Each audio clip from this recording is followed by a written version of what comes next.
is in them boxes? Why are they such weird colours? Who's going to drink them? But no, good to be here in Leicester. It's my first time gigging here. But what's quite nice is it brings back quite a few memories travelling up here, because I used to come here a lot when I was a child. About a week ago. I don't like looking young, I find it embarrassing, because every time I answer my front door, I get asked if Mum and Dad are in. Right? And when I was a teenager, I looked so young, I once got ID'd for a steak and ale pie. That's a very silly joke, but no, I'm getting old, I'm 22 now. I know, I thought I'd rub it in. Who's the, you're 22? Yeah, I thought I'd rub it in. I think they hate us, we're going to have to fucking get out of it quite quickly actually, but no. Like the other 22-year-olds, we're very, very anxious. We're a very anxious generation. Are we anxious? Definitely. The anxious person. Yeah! No, I'm a very anxious person. We don't mean to be. I've got quite a lot of social anxiety, so even though I like talking to people, I find it hard to and starting a conversation, so it leaves me being quite awkward, right? So you should have seen some of my earliest comedy crowd work, right? I always used to go a bit like this. I used to go, can I talk to you, sir? Sure. Right, that's not for me. And I shake when I get nervous. Don't know nervous people do this, but I shake so badly. If I was a dog, you wouldn't know whether to pet me or put me down. Right? And shaking makes employment difficult, because I used to be a waiter. I know a waiter's scared of people. Every time I delivered a dish, it's like I was carrying a fucking bomb. And I know what that so I should be going to try and learn. It really should be, because I started comedy when I was 16 years old. Right? Thank you very much. I like that one. It's like a long countdown. I've got a conundrum, you know. But no, I started comedy. The thing I started at such a young age, it wasn't even my nerves, it was actually how relatable can you be? Like, what do you talk about that makes every age group laugh, right? So I remember going up on stage on my first ever gig, and I went, isn't it shit? Having done maths and science and saying that. And can you believe I got heckled after that? This older guy went, I bet your mum's waiting for you outside. I thought, how did he know? But being honest, a lot of my anxiety does actually come from the fact I am autistic, right? And I don't really like mentioning I'm autistic, but I feel like I have to mention it, because let's be honest, I know you're all thinking it. You're all thinking, this guy's got something, and it definitely ain't talent. Thank you very much for that, that really got me. What a great fucking man this is. Yeah, I'll be coming back. Yeah, thank you. Well, I was diagnosed with the original Asperger's. Do you know that? Is anyone else in neurodivergent in here? Yeah, we came on a coach trip, didn't we? You were filling out spreadsheets, I was picking the windows.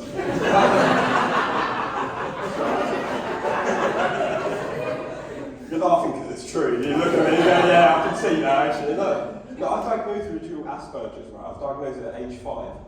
And what they did, they took me to a separate room, got me to play with a load of toys, and somehow they went, he's clearly got it, right? And I think that's why I'm such a nervous person, because like, I'm so scared of doing anything if you're getting diagnosed with something else. You know? I'll go to the doctors for the flu and walk back out with ADHD, right? And I don't know if you know this. They recently changed the name of Asperger's. Do we know that? Do we know why? No, basically what it was the person who invented autism was a Nazi. Yeah, and I remember asking that at a gig once, and I went, does anyone know why? And they went, yeah, the guy who invented it was problematic.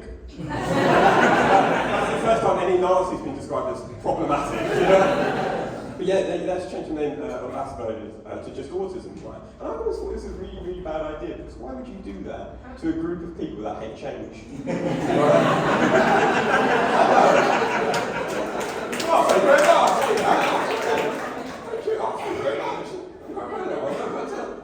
That's the change of routine, that's what it is. Autistic people fucking love a routine. I love a routine. I stick to a very, when I was younger, I used to stick very heavy to a routine, and I used to stick to it every day. And what I used to do, I used to wake up, have a shower, eat breakfast, go to school, come home, have dinner, go to bed, wake up, have a shower, eat breakfast, go to school, right? So on and so on and so on.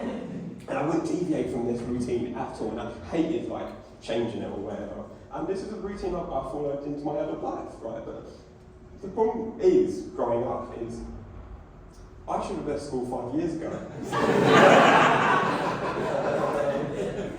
But no, I don't mind talking about my autism, I really don't. But it is some really weird scenarios, right? I was at a gig only a few weeks ago, and there was this team of middle-aged women, and both of them were very talkative, but neither of them listened to each other, right?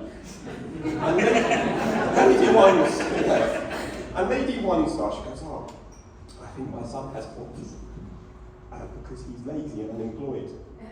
I didn't realise unemployment was a symptom of autism, right? I wish I'd known before I started my 40-hour working week, right? And lady two pipes up, she goes, oh, well, my son actually has autism. And he's low functioning. And then she looked at me. And then she went, like you. But no offense to any like low functioning autistic people, I'm to get the help they need, but the only dangerous symptom I have is I'm just a little bit obsessed with air fixes, you know, the little model planes you paint on and sniff the glue afterwards. Air fixes? Do we know air fixes? Yeah! Hear that nerdy crap. Who's into air fixes? Yeah, you was. Yeah, I've got two Messerschmitts. Hurricane Spitfire. Were you? Yeah. Good. Yeah, that's we'll speak afterwards, yeah. Sorry, but no. And then lady two carried on. She went, oh, I always knew he had something wrong with him. Because he's always been a bit lonely and people haven't really liked him. Right, so I could tell it's hereditary. And I had to explain to her, like, every autistic person is very different. You know, we deal with it in different ways. You know, I had to explain to her, I've got this really fucking weird autism where I like feeling things, you know, like textures and materials, and like, I get a lot of enjoyment from it, right? So much so, my parents never took me to Legoland, right? They didn't have to, they took me to carpet, right? But I know, I just really struggle to look comfortable, and I know I need to be more confident. Do I look like a comfortable person? Yay! I don't feel any relief, I won't lie. I know I need to be more comfortable. Like, I had my photo taken once by like a professional photographer. Ooh, thank you very much. And that's all they fucking tell you, just look natural. How the fuck do you look natural, right? In one photo shoot, this is what I did.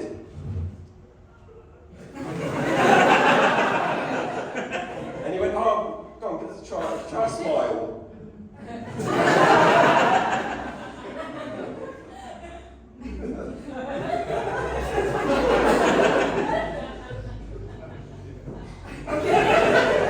I look like a dog trying to take a shit.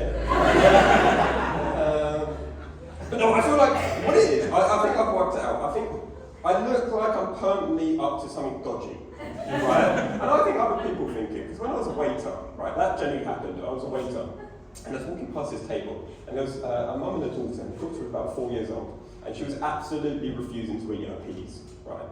And the mum looked down at the daughter. Is everything okay? You were stroking him in a really weird way there. Sorry, I don't really sorry. Do you know what happened? She was going, are you alright? Oh, is he tired? You can have a nap if you want. I'm glad I had that effect on you, sorry. No, this is a good ego boost. Good. I don't know what to say. Good. Anyway, I was walking past this table, and the mum looks down at us, but like, daughter absolutely refusing to eat her peas, right? And the mum looks down at the daughter and goes, if you don't eat them peas, that man's going to take you.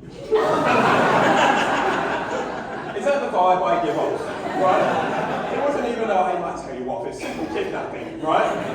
She thought I was a waiter with a side business in human trafficking, right? And I just thought, that's quite a threat, right? Do we agree with that? That's quite a threat, right? You know, imagine if she didn't like carrots, she'd probably get a petrol bomb through the Wendy axe, you know? No, I hate, do you know what I hate? I hate getting my hair cut. I really do. I find that pretty awkward.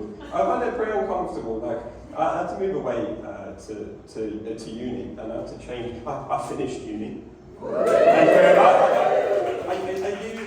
Is it you two that are studying? Yeah. Just finished. Yeah, it doesn't get better, does it? Just 27 grand in debt, and this is where you get in. Sorry, I should have filled you with hope there.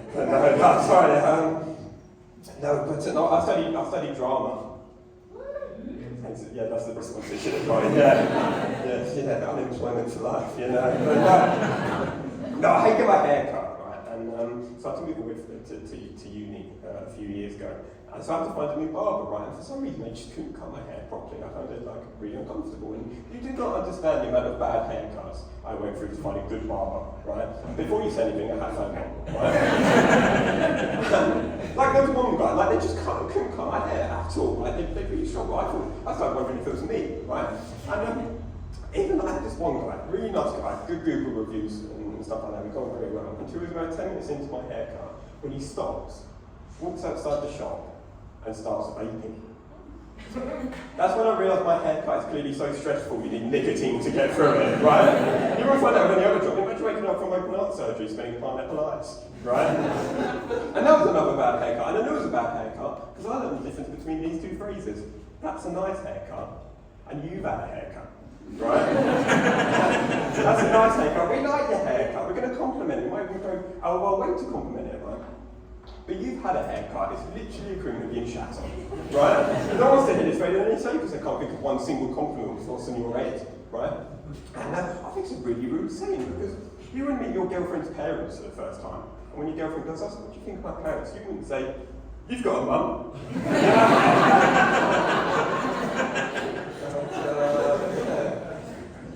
No, I'll tell you, I feel like all I've just talked about is just being uncomfortable, so I apologise for that. But no, I'll tell you about a time I was comfortable, because it's certainly not now.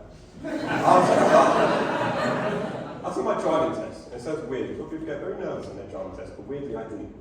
And I think because I looked at my driving instructor, and he was so comfortable he was looking out the window. Right, that's how comfortable he was, plainly looking out the window. And I was so glad he was looking out the window, because I got so comfortable, I was looking out the sunroof.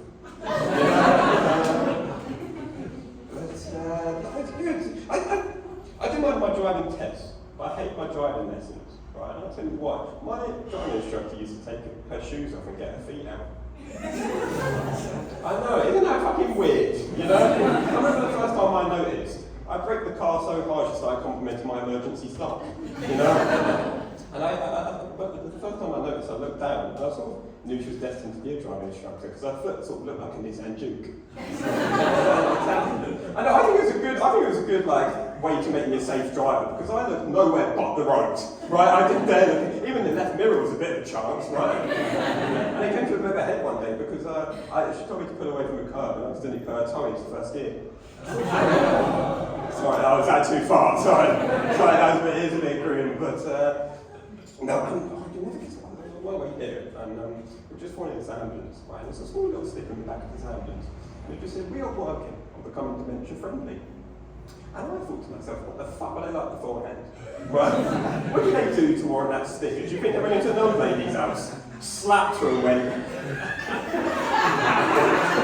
she won't remember that in the morning. That's a very mean joke. That is, see, my nan has dementia. So you've all changed your tune, haven't you? No, my nan has, and it's a very sad illness. I'm always well forgetting things, isn't it? Sometimes she might forget me, sometimes she might forget my parents. And I was about forgetting where she lives, right? But what's ironic is, 14 years ago, my nan's neighbours moved her bins, right? And to this day, every time she sees that neighbour, she goes, "You've been moving, bastard." And I can realise a lot about dementia is like, what they say isn't always what they mean. I was at her house last year before my birthday. I was just telling her about the day. And then she went, how old are you going to be? And I went, I'm going to be 22. And she went, I didn't think it would last this long. What, like she was betting on it, you know? She wasn't in the hospital when I was born, she was down fucking cobbles, you know? But no, I do love my nan, But this has been a really nice gig, thank you very much for having me. I've still got about 40 seconds left, so we'll wait it out.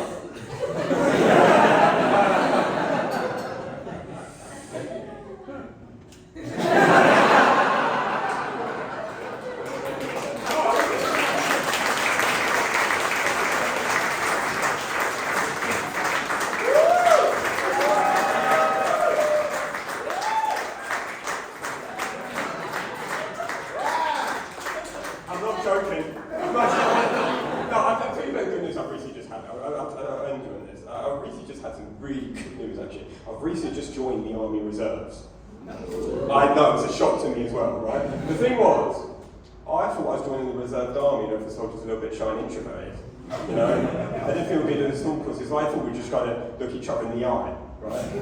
But it turns out all the Army Reserves are just the Army, but part-time. So I've been in Iraq, I did a Tuesday stint till 1. Thank you very much, I love you all, thank you very much.